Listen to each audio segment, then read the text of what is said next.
Hey YouTube, it's Cutt here, and we're bringing you another one. I am so happy to have drawn Christine. Let me tell you. First of all, I stumbled upon her page. She does like gaming. Well, she has a React channel, which I didn't know until like a few months ago.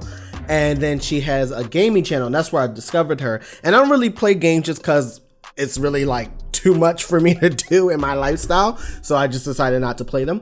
But I watch her play and her friends, and I was like, yo, they are so fun and funny to watch. I really be listening more like almost like a podcast. Like I'll watch it and I'm like, usually working, but I'm like, so funny.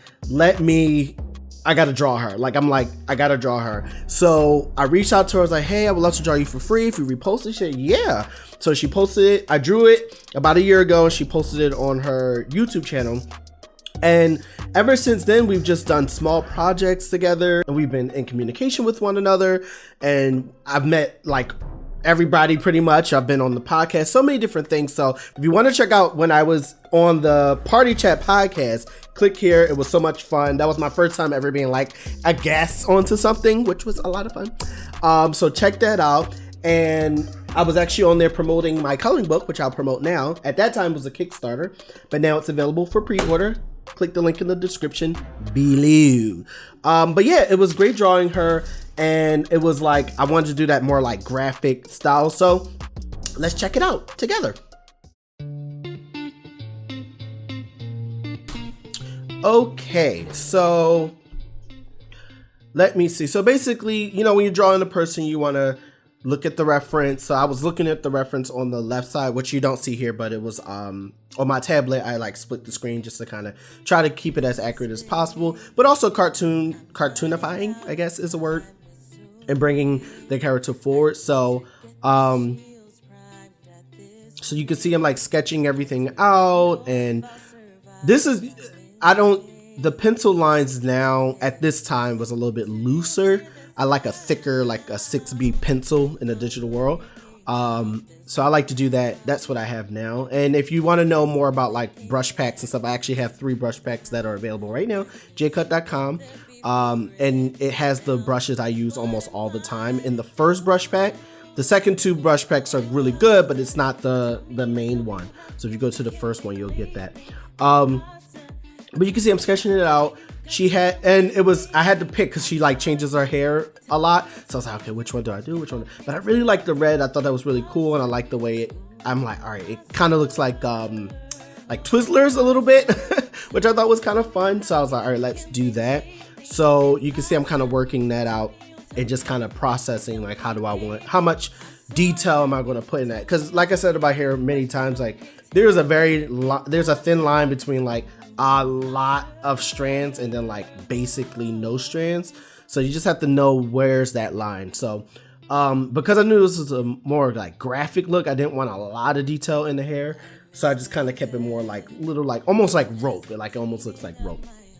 And she always wears this hat. So I thought that was going to be like a really cool color. And I think that was the thing, like the yellow hat with the red hair was like really fun. So I was like, that would be a nice like combination to draw, and push the colors even further. And then let me see. So I'm in the inking stage now. You can see I'm doing that silhouette method that I realized was better for me, but I didn't do the fill in. So what I usually do is ink it, fill it in with like a gray or something like that, then come back and add the detail. As you can see, I did not do that. I did the silhouette, but then I didn't fill it in. So how does that help me in the future? So anyway, lashes are my favorite thing to draw. I would say eyebrows, lashes, and nose. I like to draw a nose. Nose are fun to draw. But yeah, like anything to do with the eyes are always fun. But making sure you get the eye pupil right where you need it can be kind of complicated. Because sometimes you think it's straight, but it's actually a little crooked. And if it's not perfectly like directly at the camera, they be real cross-eyed. So I did pretty okay with this one. But you can see I'm inking everything out now. I'm working on the hat, and you can see I'm doing like the braid area. Braids can be, this is a braided rope, right? Because it's the string of the hat, but sometimes they can be kind of complicated. Like sometimes, but it just depends on like what you're trying to do. And it honestly, a straight like braid is easier, but when it starts to turn, that's where your brain is like, which way does these lines go? But there's ways to fake it and things like that. And yeah, you just keep on. Like, this is one of those, one of those things, just kind of keep pushing it. I don't think this was a project where I like stopped for a second, came back. I think I pushed through it. A lot of projects I just want to get it done. There are some projects I like procrastinate really bad, like really bad. I can't remember if I filled in the black, because like the eyes and the mouth of the hat is fully black, but I think I just made like a darker gray so that it can have shading, because there's always a line between, do I want to make it just pitch black, ink black, or do I want to have it a little bit more gray and go from there. Same thing with like these eyebrows. I decided to go a little bit more brush, right? So I usually do 3 types of ways with the eyebrows. Either I'll ink it like this, or I'll fill in full black, or I'll do more like I'll do an outline and fill in with a certain color. If it's not a pitch black already, if it's like blonde eyebrows, I'm gonna do like either like this and color them that way, or it's gonna be like a outline, like how the lips are, where it's just an outline and then fill in the color, same way. So as you can see, I'm filling the color now. I'm doing all the base, and see, I brought in some pictures just to bring. This time I think I wanted to color pick. And it's hard because even when dealing with like skin tones and stuff, it's hard because there might be one lighting that she had in her photo, but then for mine, as you can see, she's in like yellow space. So it's like trying to make sure that I can get the skin tone where she has it, but then also meet the world that I'm creating. Can be really hard. And I think with this one I did okay, but there are times I'm like, dang, I think I made this character too light or too dark. So it's not easy. Unless you're really matching it directly to the lighting that she had set up or that person has set up, then it can be really hard to match. So I think I did okay with this one. But you can see I did my base color, and now I'm doing the shadows. I don't remember that. I always do like a blue shadow. That's my go-to, like a dark bluish, leaning purple, leaning a little bit, but not much, shadow. But I can't remember if I changed it to like a red, but no, I probably kept it like this. Sometimes I'll double up on the shadows, where I'll do a big one like this, and then I'll go in and do the more deeper crevices and make them even darker. I don't remember if I did that here, don't remember. As you can see, I love to, for the bounce lighting, when I'm not going to do a color bounce lighting, I'll just erase a thin line of the black out, just to make it feel like the background is bouncing on and lighting that area up just a little bit. It's so subtle, but it makes a big difference. So you can see I'm doing all the shadows here, highlights. Yeah, I stuck with white highlight. I will do white highlights when I'm dealing with like when I want like a graphic look.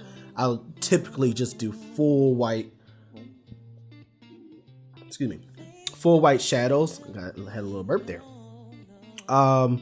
And also I duplicated it and then like made it fully black to make like a super thick outline. So that's pretty much it.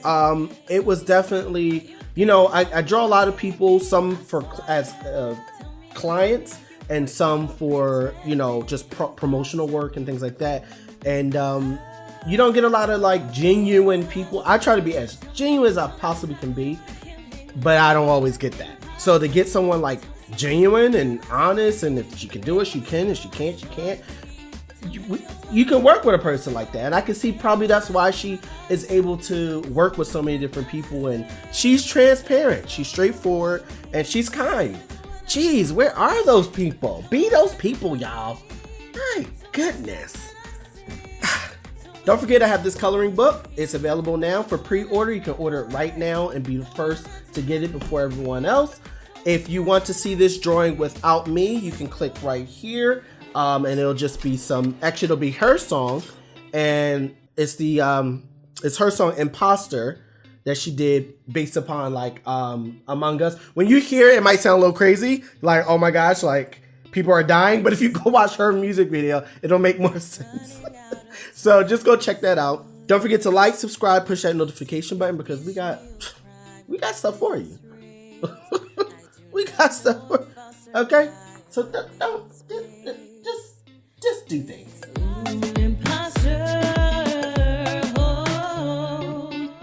What are you doing? I know you're not about to leave without liking or sharing or something. I know you see that red button. You better subscribe to my channel. See you soon.